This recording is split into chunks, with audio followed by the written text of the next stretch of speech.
안녕하세요 여러분, 배치쌤입니다. 오늘은 16번째로 수비 중에 송구를 잘하는 방법, 수비법 두 번째 시간을 가져보도록 하겠습니다. 먼저 저번 시간에 배웠던 내용이죠. 송구 관련해서 배웠던 내용이 있지 않았죠? 다시 한번 살펴보도록 하겠습니다.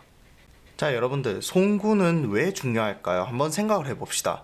내가 포구를 실수해가지고 공을 제대로 잡지 못하거나 잡았다 떨어뜨릴 경우에는 달려가는 주자를 세이브시키는 데서 그치게 됩니다. 하지만 내가 송구를 잘못할 경우에는 공이 다른 곳으로 넘어가거나 빠져버리기 때문에 상대에게 안전진루권을 주게 되죠. 즉 주자들이 바로 2루 이상 득점권으로 가기 때문에 경기에 미치는 영향이 아주 크다고 할 수 있습니다.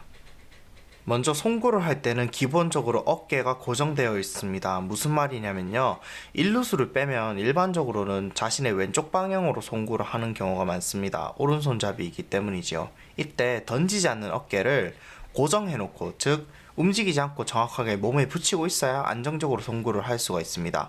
참고로 글러브를 낄 때와 아닐 때가 느낌이 다르기 때문에 이것을 감안해서 연습을 하는 것이 중요하다고 할 수가 있습니다. 네, 표현이 조금 어려워서 그렇지 간단한 내용입니다. 이렇게 공을 잡고 던질 때 이런 식으로 던지는 곳을 향해서 내 팔, 던지지 않는 팔을 정확하게 몸에 붙이면서 던지면 정확한 송구를 할 수가 있습니다.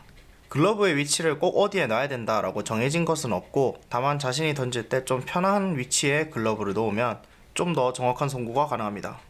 두 번째입니다. 웬만하면 오른손잡이 기준으로 세 발짝은 움직이면서 송구를 하는 것이 좋습니다. 즉 왼발, 오른발 딛고 왼발로 스텝을 밟으면서 송구를 하는 것입니다. 그 이유는 스텝을 너무 적게 밟으면 송구 파워가 약해지기 때문에 너무 많이 스텝을 밟으면, 잔발을 밟으면 송구를 하는데 시간이 오래 걸려서 주자들이 살 확률이 높아집니다. 너무 가까운 거리의 경우에는 송구를 굳이 할 필요 없이 노스텝으로 송구를 하거나 혹은 공을 토스하면서 처리를 하는 것이 좋습니다. 송구를 하는 발에만 주목을 해봅시다. 공을 잡고 나서 왼발부터 하나 둘 셋 던지고요. 다른 상황을 한번 또 보겠습니다. 다시 한번 공이 왔죠. 잡아서 왼발 오른발 왼발 이런 식으로 던지면 되겠습니다.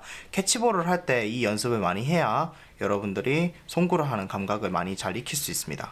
너무 가까운 거리일 경우에는 송구를 하는 준비 시간이 더 오래 걸리기 때문에 토스를 하는 것이 더 시간 절약에 도움이 됩니다.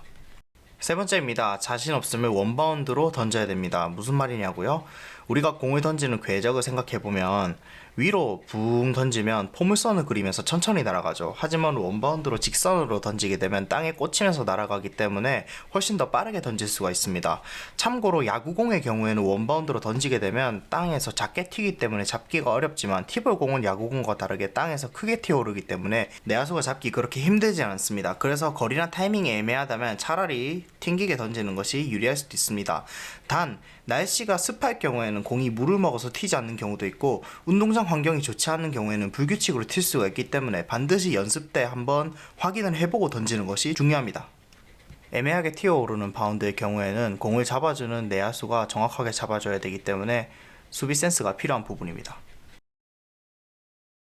마지막 네 번째입니다. 늦었을 때는 송구를 하지 않는 것이 좋습니다. 무리한 마음에 애매한 상황에서 쓸데없는 송구를 하면 오히려 마이너스가 됩니다. 예를 들어서 주자 2루 상황에서 타자가 친 공을 이미 세이브 될 것 같은데 내가 억지로 송구를 할 경우에는 2루 주자가 3루 또는 홈까지 갈 수가 있죠. 하지만 내가 송구를 하지 않고 그냥 공을 들고 기다리면 2루 주자가 함부로 움직이기가 힘듭니다. 그래서 이미 타자를 아웃시키기 늦었다는 판단이 들면 차라리 공을 들고 내야로 들어가서 볼데드를 시키는 게 훨씬 더 나은 결과를 가져올 때도 있습니다. 또는 던지는 척만 해서 주자들이 순간적으로 혼란을 겪거나 혹은 미끄러지게끔 하는 것도 좋은 속임수라고 할 수 있습니다.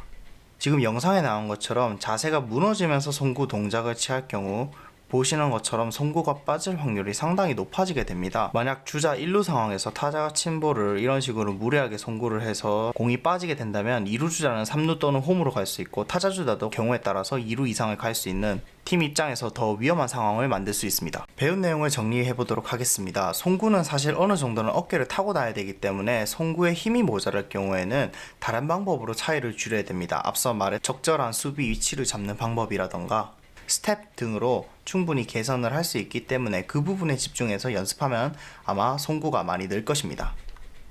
다음 시간부터는 이제 배운 내용을 전부 활용해서 실제 티볼 경기를 볼 때 우리가 어떤 식으로 무엇을 해야 되는지 분석을 해보는 시간을 가져보겠습니다. 여러분들 오늘도 고생했어요. 다음에 만나요. 안녕.